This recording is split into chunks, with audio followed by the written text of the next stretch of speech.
We often think that we can cheat the world without consequences. We believe if we cut corners and no one sees it, we have won. We are smart enough to outrun the results of our own laziness. But there is a rule in life that is older than time itself. You eventually have to live in the house you build. Today's story is about a master builder named Silas, who thought he was fooling his master, only to find out he was playing a game where there was only one winner.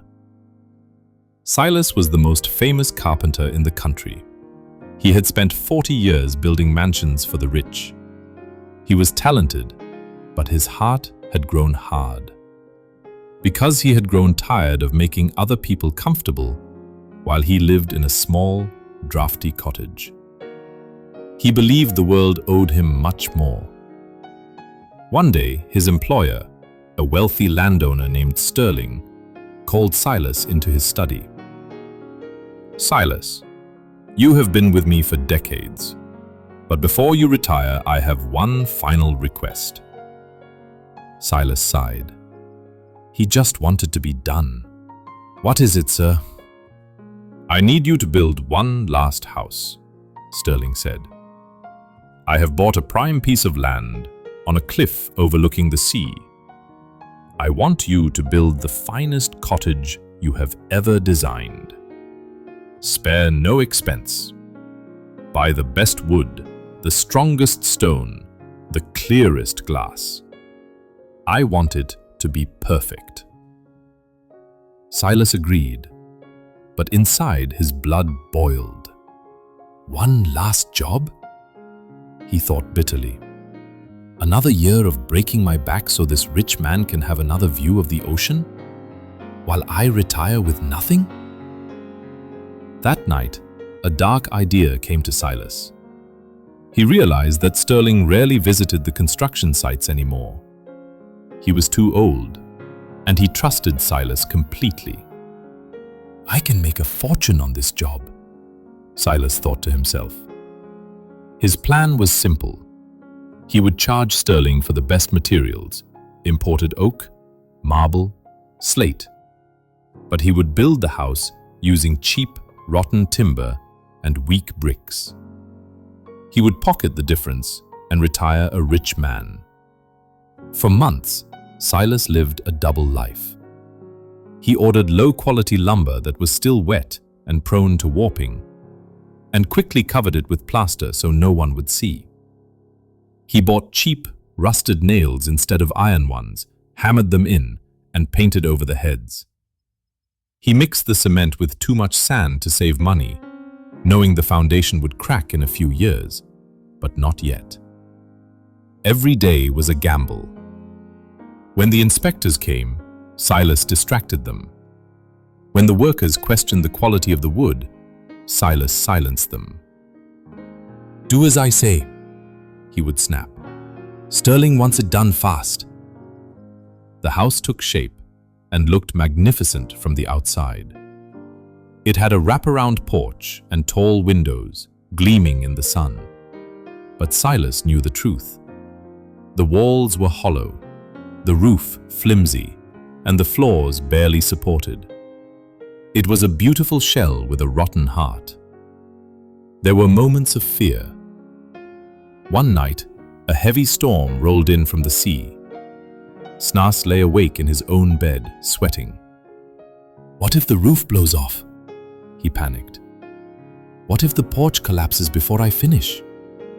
He raced to the site the next morning, heart pounding, expecting to see a pile of rubble. The house was still standing.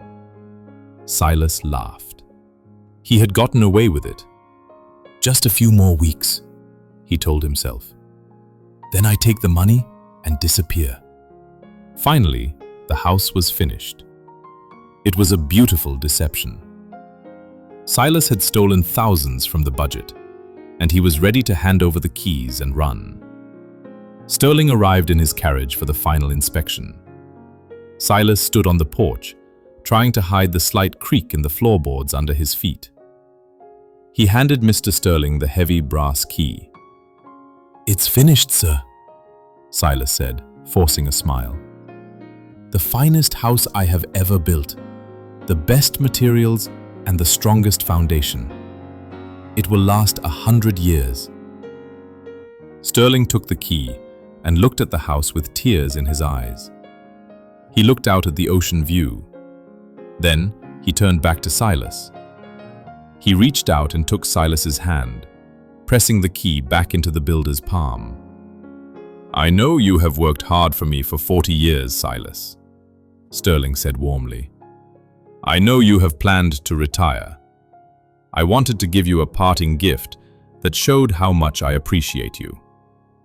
Silas froze in shock. The key felt like ice in his hand. Sterling smiled. "The house is for you.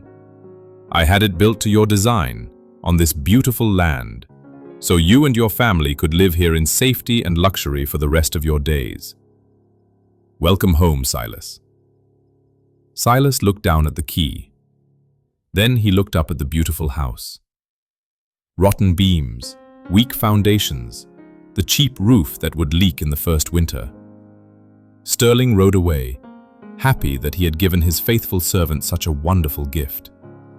Silas was left standing alone on the porch of his new home. The floorboard creaked ominously under his weight. A cold wind blew from the sea, and the house shuddered around him. He hadn't tricked Sterling.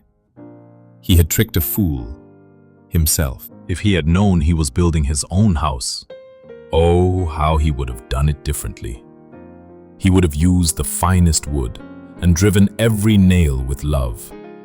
But now, it was too late. He had to live in the home he had built. This story is a warning to us all. In a way, we are all carpenters. We are building our lives every single day. Every time you tell a lie, you are placing a rotten beam in your soul. Every time you cheat on a task, you are putting a weak brick in your foundation. Every time you are cruel to someone, you are breaking a window.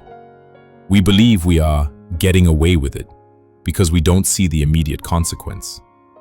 We think the house is for someone else, for our boss, for our teachers, for the world.